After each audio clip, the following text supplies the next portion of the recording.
دیکھیں، میرا ماننا تو یہ ہے کہ اس تعلق میں سب سے بنیادی عنصر تقوی ہی ہے، یعنی وہ خوف جو احترام سے پیدا ہوتا ہے۔ یہ کوئی دہشت والا ڈر نہیں ہے، بلکہ یوں سمجھیں جیسے ایک بچے کا اپنے شفیق باپ سے ناراضگی کا ڈر ہوتا ہے۔ یہی جواب دہی کا احساس انسان کو بے لگام ہونے سے بچاتا ہے اور اسے صحیح راستے پہ رکھتا ہے۔ محبت اور امید بالکل اپنی جگہ بہت اہم ہے، لیکن اگر حدود متعین نہ ہوں تو انسان غفلت کا شکار ہو سکتا ہے۔ اچھا، میں اسے تھوڑا مختلف زاویے سے دیکھتی ہوں۔ میرے نزدیک تو تعلق کی ابتدا محبت سے ہوتی ہے اور خدا کو رب یعنی پالنے والا ماننے سے۔ اگر شروعاتی خوف سے ہو تو انسان مایوس ہو کر خدا سے دور بھی تو بھاگ سکتا ہے نا؟ لیکن جب وہ خدا کو اپنا خیال رکھنے والا سمجھتا ہے تو اس میں ایک امید اور ایک بھروسہ پیدا ہوتا ہے۔ اس محبت کے بعد جو ڈر پیدا ہوتا ہے، مطلب اپنے محبوب کو ناراض نہ کرنے کا ڈر، وہ زیادہ حقیقی اور پائیدار ہوتا ہے۔ لیکن اس میں ایک مسئلہ ہے، وہ جو امام غزالی کی مثال ہے پرندے والی، اس کو ہی لے لیں۔ اس کے دو بازو ہیں، خوف اور امید۔ میرے خیال میں خوف کا بازو ہی تو سمت کا تعین کرتا ہے۔ یہی وہ چیز ہے جو پرندے کو غلط سمت میں جانے یا کسی طوفان میں بھٹکنے سے روکتی ہے۔ محبت کی اڑان اپنی جگہ، لیکن بغیر سمت کے وہ اڑان بے معنی ہے۔ واہ، یہ تو سوچنے کا ایک بہت طاقتور انداز ہے۔ بالکل، لیکن میں اس تشبیہ کو یوں دیکھتی ہوں کہ پرندہ اڑنا ہی اس لیے چاہتا ہے کیونکہ اسے منزل کی محبت اور امید کھینچ رہی ہوتی ہے۔ خوف کا بازو تو صرف توازن برقرار رکھنے اور اسے گرنے سے بچانے کے لیے ہے۔ اصل محرک تو اڑان بھرنے کی خواہش ہے جو محبت سے پیدا ہوتی ہے۔ اگر خواہش ہی نہ ہو تو پھر پرندہ اڑان بھرے گا ہی کیوں؟ آپ کی بات میں وزن ہے، بالکل، کہ خواہش ضروری ہے، لیکن یہ خواہش جس فضا میں پوری ہوتی ہے اس کے بھی کچھ اصول ہیں۔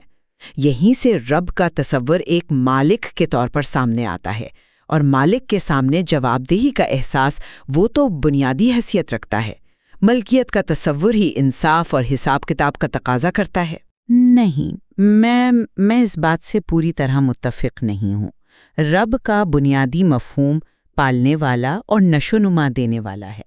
یہ تعلق صرف حساب کتاب کا نہیں بلکہ حفاظت اور پرورش کا ہے۔ مواد بھی تو یہی کہتا ہے کہ مالک اپنی چیز کی حفاظت کرتا ہے، اسے ضائع نہیں ہونے دیتا۔ یہ تصور تو محبت اور حفاظت کو اور مضبوط کرتا ہے۔